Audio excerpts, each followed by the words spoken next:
नमस्कार मित्रांनो, आमच्याकडे पण या ठिकाणी टाकळ्याची शिरूर तालुका या ठिकाणी बिबट्याची दहशत भरपूर आहे आणि रोज आम्हाला बिबट्या दिसतो. त्या अनुषंगाने या ठिकाणी आम्ही कोंबडी ठेवण्यासाठी या पिंजऱ्यामध्ये आलो होतो.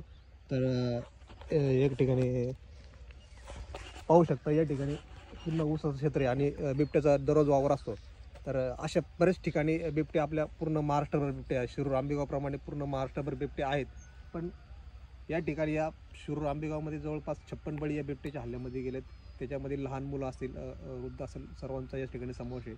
तर या ठिकाणी प्रशासनाला वेळोवेळी सर्वांनी ग्रामस्थांनी कल्पना दिली होती, पण आम्हाला उडवडीचे उत्तरे भेटायचे. आम्हाला टायमिंगला पिंजरा भेटत नव्हता आणि असे बिबटे जेलबंद पिंजऱ्यामध्ये जात नव्हते, कारण पिंजरे उपलब्ध नव्हते.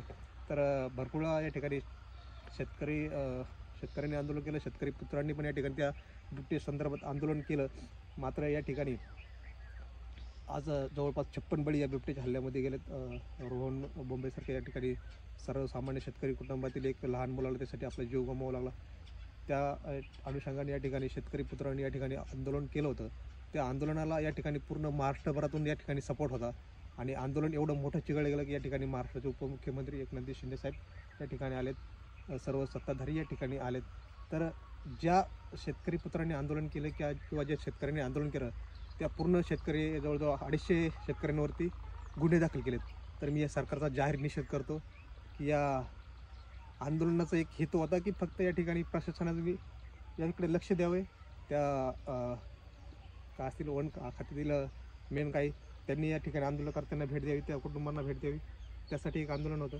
तर या ठिकाणी त्यांच्यावर आंदोलन करून गुन्हे दाखल करणं हे चुकीचं आहे. कारण आज या ठिकाणी बघा तुम्ही, आमच्याप्रमाणे तुमच्याकडे पण बिबटे असतील. त्या अशा शेतकऱ्याला शेतामध्ये करावं लागते. बिबट्याशी जीवाशी खेळ करून या ठिकाणी जगावं लागतं. तर सत्ताधाऱ्यांना आत्तापर्यंत कुठं जाग आली नाही आणि या शिरूर आंबेगावमध्ये या ठिकाणी वेगळं राजकारण चाललं. मित्रांनो, तुम्हाला या ठिकाणी सांगायची गरज नाही. तर हे सत्ताधारी आता कुठंतरी याच्यावरती आपली राजकीय पोळी बांधण्याचं काम करत आहे. त्यांना कोणाच्या जीवाचं काही पर्वा नाही. या ठिकाणी अजून किती बळी जाणार याची वाट पाहतात. आणि आज या प्रशासनाने एक बिबट्या मात्र कुठंतरी नरभक्ष बिबट्या म्हणून घोषित केला आणि त्याला ठार केलं. एक बिबट्या मेला म्हणून महाराष्ट्राचे पूर्ण बिबटे केलेले नाही. अजून पण या ठिकाणी हजारो बिबटे या ठिकाणी आहेत. आपल्याकडे पण असू शकतात. आपल्याला पण या ठिकाणी त्याचप्रमाणे आपल्या लहान मुलांची सर्वांची काळजी घ्यायची आहे. या प्रशासनाच्या किंवा या सत्ताधाऱ्यांच्या भरोश्यावर राहायचं नाही. आज आम्ही या ठिकाणी बिबट्या पिंजरा आहे, याच्यामध्ये आम्ही कोंबडी सोडायला आलो होतो. आता कोंबडी ठेवली, आता आम्ही जाणार आहे. पुन्हा या भागामध्ये आम्ही फिरकणार नाही. पण आता काय हरकत नाही, शेती करावं लागते, त्यामुळे या ठिकाणी शेतामध्ये जावं लागते. पण मी एकच सांगू शकतो, या सत्ताधाऱ्यांचं किंवा सरकारचा मी जाहीर निषेध करतो